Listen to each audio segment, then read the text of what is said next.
격변할 때 기회가 많더라고요. 그럴 때 또 부자가 많이 탄생을 해요. 그래서 그때 기회를 놓치지 않기 위해서 여러분들이 좀 현금을 확보해 놓을 필요가 있어요. 누구나 내 집 마련하는 그날까지. 서기열의 집터뷰, 오늘은 부동산 처방전의 저자이시자 실전 투자자이신 정은숙 메디테라님 모셨습니다. 안녕하십니까? 반갑습니다. 집값이 심상치 않습니다. 그렇죠, 그렇죠. 네, 올해 그렇게 오르더니 요즘 조금 상승세가 좀 주춤한 느낌인데, 현재 서울 수도권 집값 어떻게 좀 흐름을 봐야 될까요? 우선 전체적으로 보면 집값은 이렇게 쭉쭉 가지 않아요. 이렇게 주춤주춤 이렇게 출렁출렁하면서 이제 과연 우상향하느냐, 이제 조정이나 하락 쪽으로 가느냐, 이게 중요한 건데, 문제는 가격 증감률을 다시 확인을 해보면 3%대로 그대로 유지하고 있거나 2%대, 3%대로 유지를 하고 있다라는 거죠.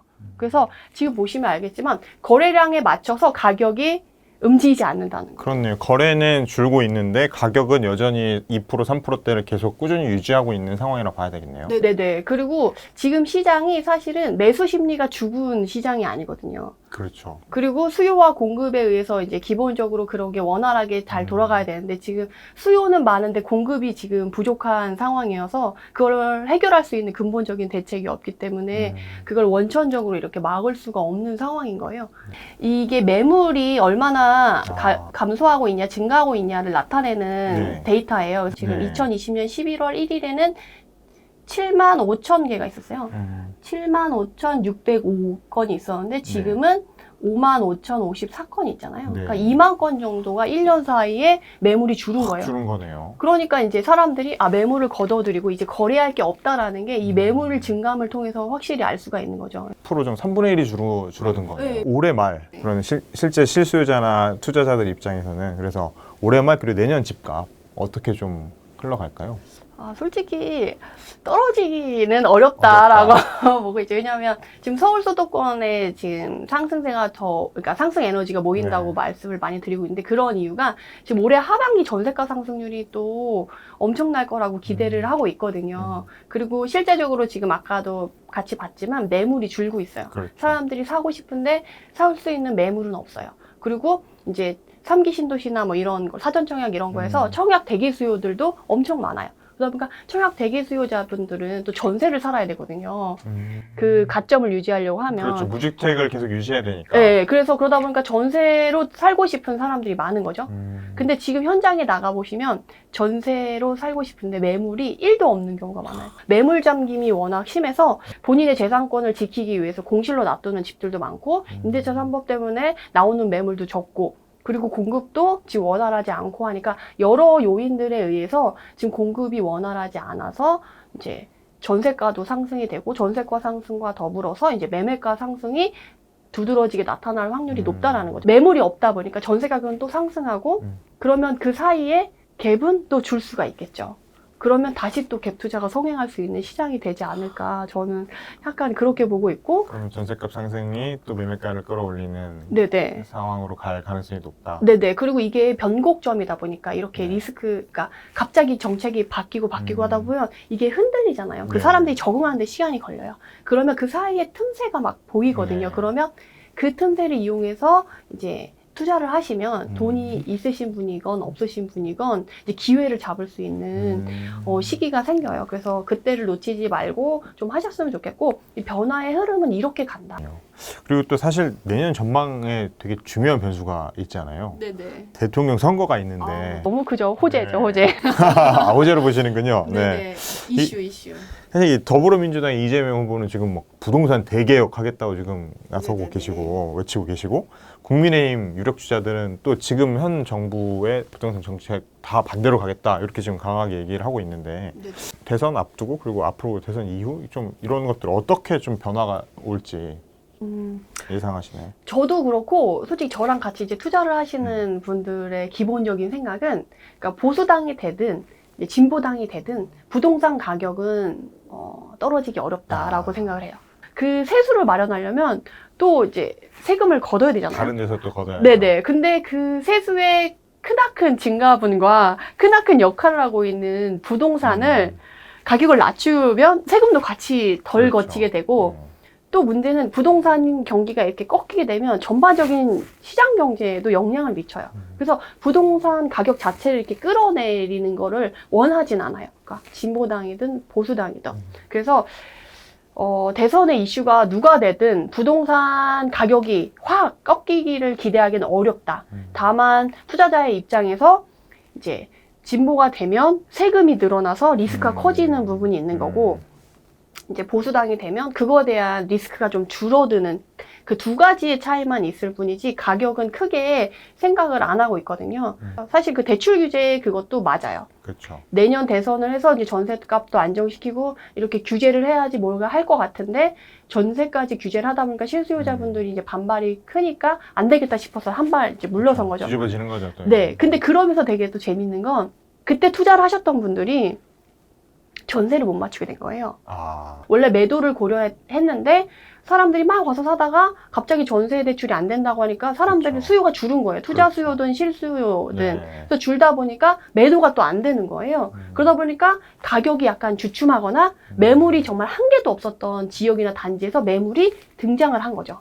그래서 자산이 있었던 사람들은 그런 거를 이제 좋은 가격에 가져왔고, 그런 사람들은 조금 지나니까 이제 대출은, 전세 대출은 이제 막지 않을 거야. 다 해줄 거야 라고 하니까 다시금 가격이 올라간 거죠. 그러니까 전세값. 약간 이렇게 출렁인 거예요. 그러니까 약간 이렇게 변곡점이 또 있었던 거죠. 정책의 뭐 대응에 따라서 계속 좀 가격도 변화됐던 거네요. 네네. 시장에 한두 개의 물건이 또 그런 식으로 반영이 돼서 그렇게 기회를 잡으시는 분들이 또 있으셨어요. 그래서 여러분들이 이제 그렇게 정책이 출렁출렁할 때 본인이 봤던 지역, 본인이 투자를 하려고 했다. 그러면 정말 거기를 긴밀하게 모니터링을 하면서 기회를 잡으셔야지 같이 이렇게 흔들리게 되면 그 기회를 잡을 수가 없어요. 그렇군요. 네네. 그래서 대선을 앞두고 여러분들이 그 기준을 잡으시는 게 중요할 것 같아요. 내가 어쨌든 누가 되든 가격은 지금 낮아지기는 쉽지 않고, 물론 출렁임은 있을 수 있어요. 이런 식으로 정책이 됐을 때. 근데 전반적으로 갔을 때 이제 우상향하냐, 이제 밑으로 내려가냐인데,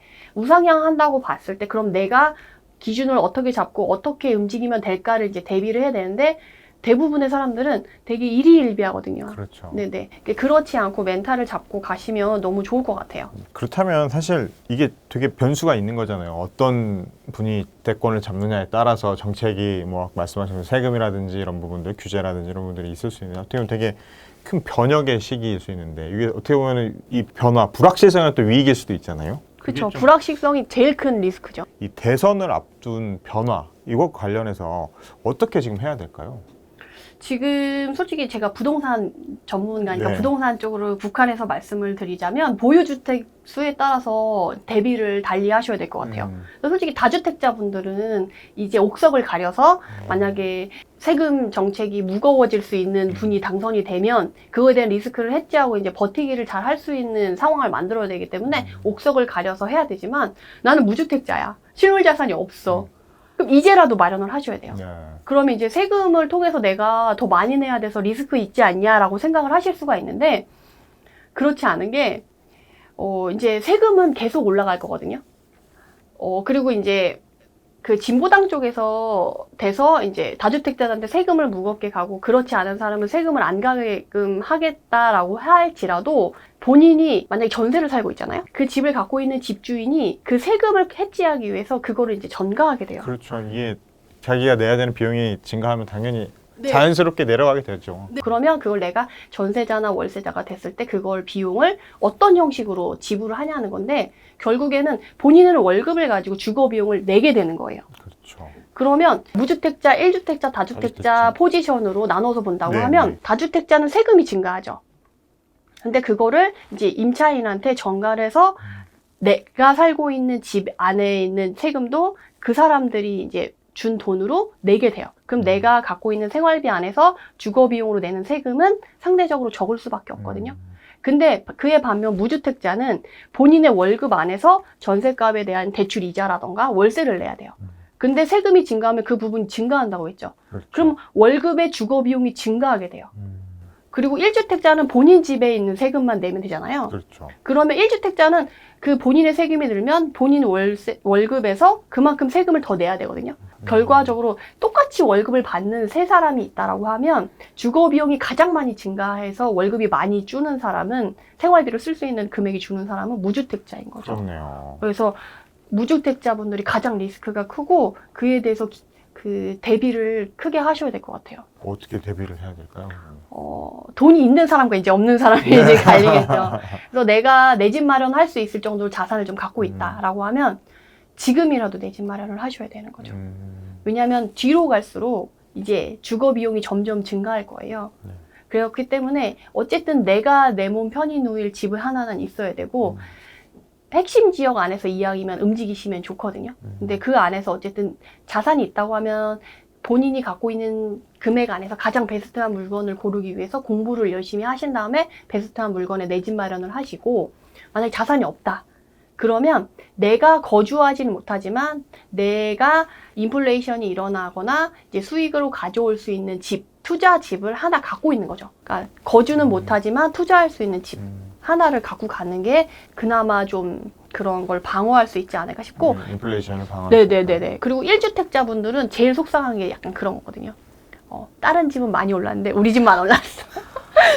맞습니다. 네. 애매한 1주택자 분들이 있으시거든요. 이제, 오르고. 네, 그런 분들은 지금 갈아타기를 좀 하시는 것도 나쁘지 않다라고 저는 말씀을 드리고 싶어요. 근데 갈아타기 할 때도 중요한 건, 나는 우리 집을 먼저 팔고 다른 집을 사야지 돈이 없으니까 할 수가 있잖아요. 근데 네. 문제는 우리 집은 팔았는데 사고 싶은 집에 매물이 안 나와서 못 살 수가 있어요. 예, 예. 그러면 우리 집도 팔리고 이 집도 못 사. 그러면 아무것도 못 가진 상태가 돼서 오히려, 되는 거죠. 예, 그럼 또 리스크가 커질 수 있거든요. 만약에 갈아타기 자신이 없으면 본인 집이라도 지키시고, 만약에 갈아타기 할 공부도 되어 있고 자신이 있다, 그리고 자산도 있다 그러면 갈아타기를 하시고, 만약 그 애매한 1주택자분이 갈아타기 할 자신은 없는데 자산이 조금 있다 그러면 투자를 하면서 본인 집이 이사를 안 간다고 한다면 이렇게 새끼를 쳐놓는 거죠. 씨앗을 뿌려놓고 이제 추수를 할 때 추수하고 본인 집은 이제 나중에 비과세로 팔 수 있게끔 계획을 세워서 가면 되니까 그런 식으로 좀 대비를 해놓으시면 좋을 것 같아요. 그렇군요. 그럼 이런 변화의 시기에 기회가 있을까요? 기회가 있으면 또 어떻게 잡아야 될까요? 난세의 영웅이 나온다고. 네. 이게 그 격변할 때 기회가 많더라고요. 그렇군요. 예, 그럴 때 또 부자가 많이 탄생을 해요. 그래서 그때 기회를 놓치지 않기 위해서 여러분들이 좀 현금을 확보해 놓을 필요가 있어요. 그래서 지금 막 무주택자이신 분들은 내 집 마련해야 된다, 뭐 투자해야 된다 하지만 준비되지 않은 상태에서 하시는 건 안 되고, 준비를 하신 다음에 분명히 대선에 가까울수록 그런 격변이라던가 이런 호재라던가 이런 것들 요소가 많이 나올 거예요. 뒤로 갈수록 더 촘촘하게. 이제는 뭐 한두 개씩 나왔다고 하면 뒤에는 막 세네 개씩 나올 거거든요. 그럼 그 격변이고 이제 정책이 나오거나 뭔가 이슈가 있거나 요소가 있을 때 그 틈새가 나올 거를 생각해서 현금을 확보해서 그때 기회를 잡으셔도 되고, 그 다주택자분들은 그런 식으로 리스크 관리 차원에서 예비비 차원에서 또 현금을 확보해 놓는 것도 필요해요. 그래서 그 두 가지를 다 가져가시면 너무 좋을 것 같아요.